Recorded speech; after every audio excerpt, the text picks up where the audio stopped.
NCP নিজের পরিবারের 5 সদস্যের 4টা ভোট এনশিওর করতে পারবে আপনার মনে হয়?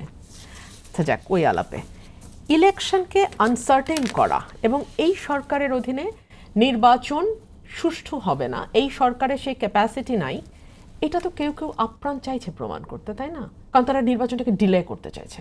কারা চাইছে আপনি খুব ভালো করে জানেন। যে দলটির হয়তো এখনো নিবন্ধন হয়নি, যে দলটি হয়তো ন্যূনতম শর্তও পূরণ করতে পারছে না, যেই দলটি হয়তো মাঠের পরিসংখ্যান দেখে, ডেটা স্যাম্পলিং দেখে বুঝতে পারছে যে মানে টেনে টুনে 10 থেকে 15টা আসন হয়তো তারা পাবে।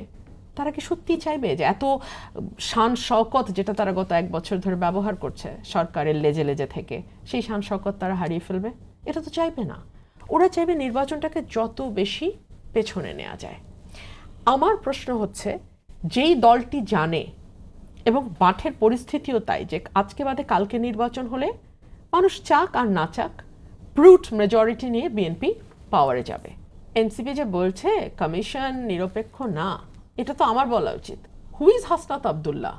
সে যে এনসিপিতে গিয়ে গলার লক ফুলিয়ে আমাকে আওয়ামী লীগ বিষয়ক সম্পাদক বলল, হু ইজ হি?